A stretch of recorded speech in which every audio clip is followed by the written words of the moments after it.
My next guest is Debbie Tannenbaum. She works as an elementary school technology specialist in Fairfax County, Virginia. An educator with over 20 years experience, Debbie supports both staff and students to integrate technology tools into instruction through both co-teaching sessions and weekly technology classes. Debbie emphasizes working collaboratively with other educators to use technology tools that amplify student learning and empower student voice. She also blogs and shares her thoughts and reflections regularly on her website, tannenbaumtech.com. In the spring of 2021, her book, Transform Techie Notes to Make Learning Sticky, will be published by Road to Awesome LLC. Welcome to the podcast, Debbie. Thank you so much for having me. I'm super excited to be here. Well, thanks so much for being on. And let's start off with, tell me about a time when you were in the trenches and managed to crawl out. I really feel like when I think about my teaching career, it has two parts. It has my part when I wasn't a connected educator and my part when I was a connected educator. And I definitely feel like since I joined Twitter, and it's only been 4 years, I kind of felt like I was in the trenches. It was hard. There was some collaboration, but maybe not as much as I would have liked. And I just never felt like I could find my niche. I couldn't find exactly what I was looking for. And, there were things that were good. I knew I liked technology, and it's ironic that I didn't find Twitter earlier. But once I found Twitter, I kind of felt like I had discovered a whole new world. And I feel like making me a connected educator has really made me such a much better educator. And so it kind of seems like that's the separating point from, before BT, before Twitter, and then AT after Twitter. Yeah, we talked a little bit about, you joined around the same time as me, and I was kind of pushing it off until early 2017. And I was at a training where, they talked about the benefits of using Twitter. And I just thought, well, Twitter's just a bad thing, right? It's, you hear all these things about people getting sucked into just things on social media. But then, when I got on, I just connected with educators, right? And I read Educational Leadership by ASCD, and they always put people's Twitter handles on there. So then I just started following people, and it went from there. And kind of, how was your journey in getting connected to a lot of people and then having to restart when your account was hacked? Well, I was really lucky. In 2017, I started working in the county I'm in now, and my principal at the time was very into Twitter. In fact, I joked when I first saw her that all she seemed to do was Twitter because she was always on a chat or this or that. But she formed a hashtag for our school. She encouraged teachers to get on Twitter. She made a little board at the front of our school where everybody's Twitter handles were. And, slowly but surely, I started following people at my school. And then I started following people that were the programs I was using. And it started really gradually. And then all of a sudden I discovered podcasts, and that's when it kind of all exploded, because as you start to discover podcasts, then you really start to discover, people who you have a lot in common with. And it's just kind of been crazy how much has changed since I discovered, and I just found all these opportunities that I had been searching for that I didn't even know existed. And, it's led to everything that's really amazing in my professional life right now is because of that initial connection on Twitter, which is really, you connect those dots backwards, because if I hadn't joined Twitter, none of these things would have happened. I started blogging because of Twitter. I started presenting because of Twitter. I wrote my book because I met my publisher on Twitter. It's kind of crazy. And initially, like you, I thought it was just for celebrities and it was going to be frivolous, but it's actually been the best PD I could have ever imagined. And, as you mentioned, I got hacked in 2020 and had to kind of start all over, which was hard, but I really surrounded when I first was on Twitter, I was mostly following ed tech people. And now I'm really following and really connecting with education thought leaders. And so I think I've even broadened my scope And I've been able to really connect with some amazing people over, especially the past year, last 6 months. But originally I was Mrs. Tannenbaum. I'm now Tannenbaum Tech, and I think that's a good change. It fit me much better. Yeah, and it's nice when you're able to, change that handle. I spoke with somebody last week who joined quite a while back, and just chose something kind of silly, but you can't really change it unless you make a new account. So or get hacked. So I was so mad, but like it's actually served me very well, because now this has kind of become my whole brand. And who would have known that the day after I got hacked, I would have picked something that would have ended up becoming kind of my whole world. I'm Tannenbaum Tech everywhere pretty much now. And it was really a spur of the moment thing. I was like, that sounds cool. It has alliteration. And it was available as well. And it was available, and and I was able to get the domain name. So, some of these things, that happen, it kind of happened for a reason, you feel like. It was in the cards. Yeah, absolutely. Well, talk to me a little bit about your process of blogging. And so you talked in the pre-chat about you started blogging on your own in February of 19, and now you blog as well for Teach Better Teen. Absolutely. So in I guess January of 19, I was part of 2 different book clubs, book chats, when we were, and one of them was Edge of Magic, and we were reading Sam Fessage's book, and everybody was sharing websites, and I didn't have one at that point. All I had was my Twitter profile. And so I reached out to Sam Fessage, and I was just like, here's something I'm working on. I don't know whether it's meant to go out in the world. I'm really nervous about this. And she looked at it and she wrote me back and said, your story is a story that needs to be told. It's of ups and downs and learning and successes and failures and all of that. And people definitely need to hear that. And, she encouraged me to press publish. And now, almost 2.5 years later, I'm still blogging. And so it's ended up being a really phenomenal thing.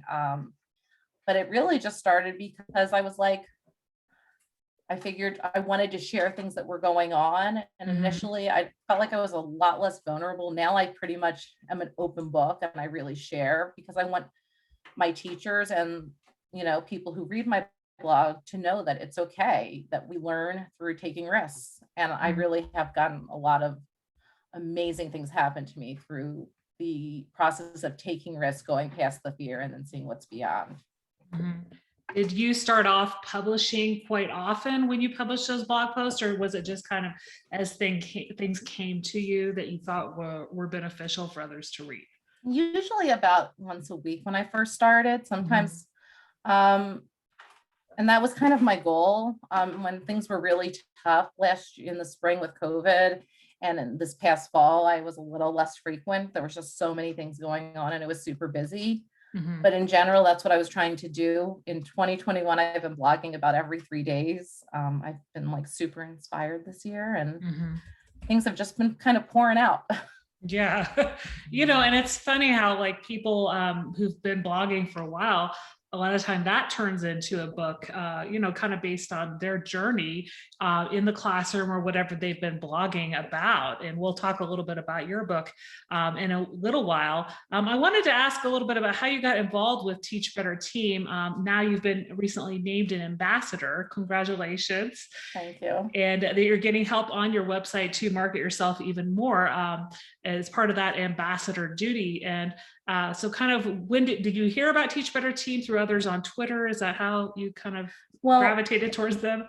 I first started doing Mastery Chat a couple of years ago, which is their Thursday night chat. And then I was listening to another podcast, and Caitlin Jordana, who's part of the team, was talking about the blog and saying if you were interested in doing the blog to, go ahead and reach out to her. I reached out to her, and, she set me up with the blogging. And then after I started doing all of those things, I decided I was going to get even more involved. And last year they had 2 12-hour lives.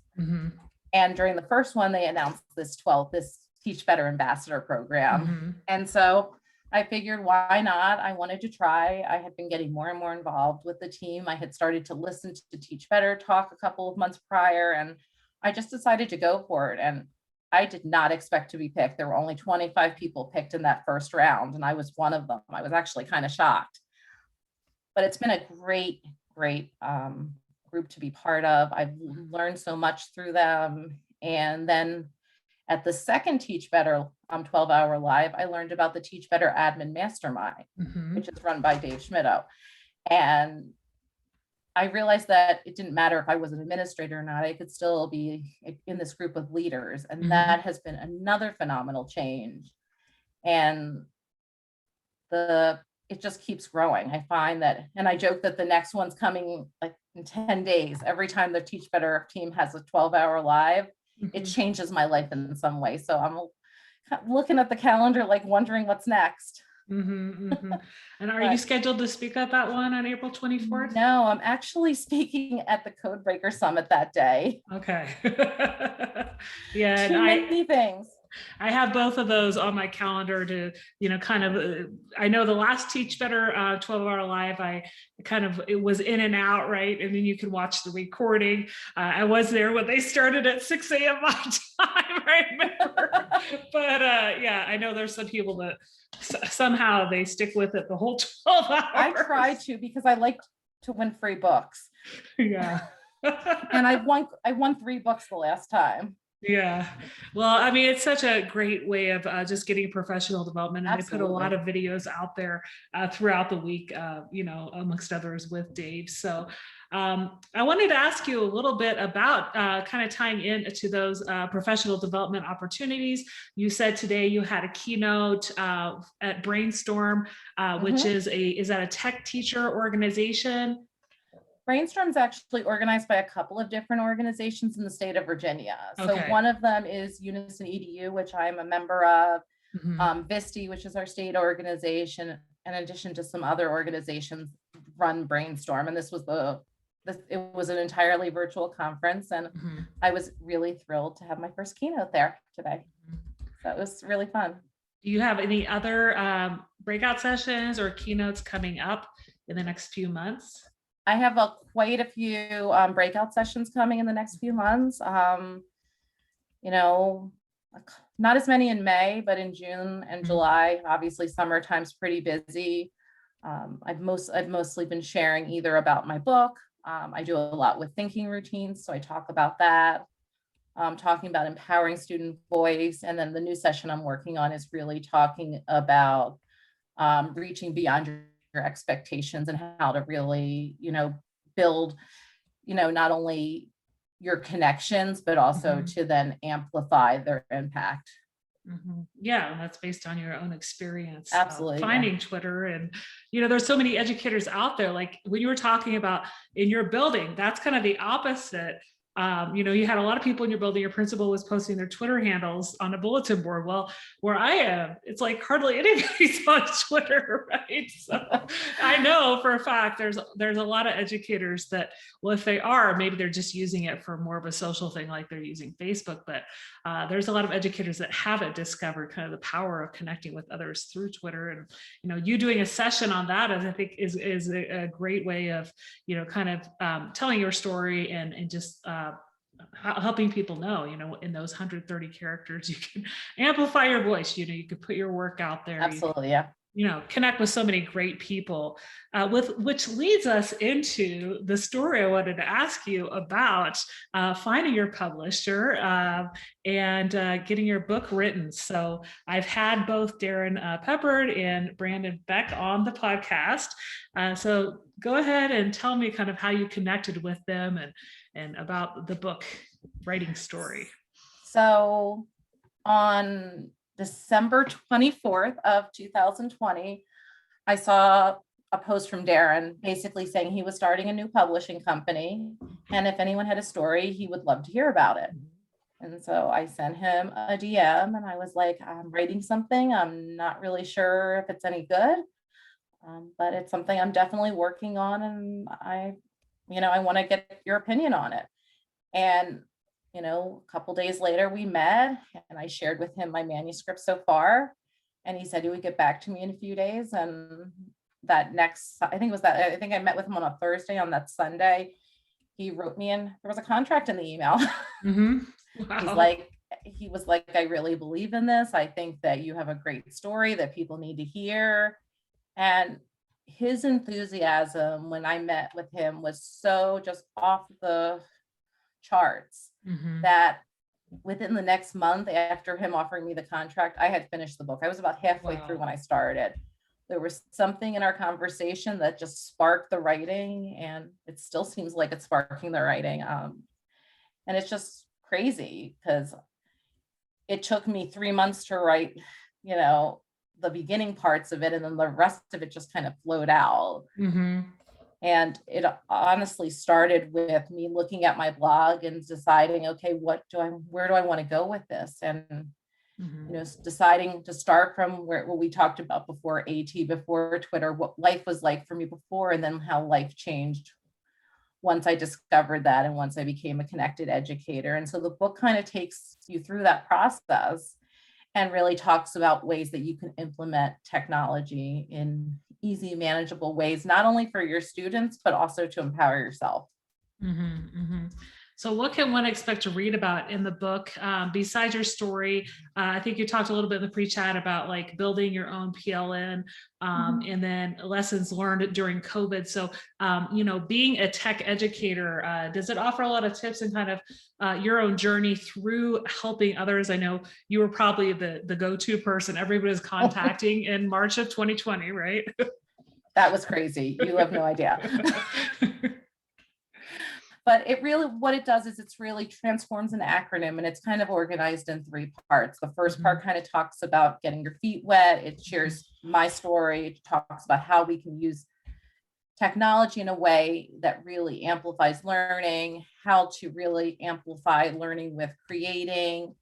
And then in the next part, it talks about giving students agency, how to really empower them.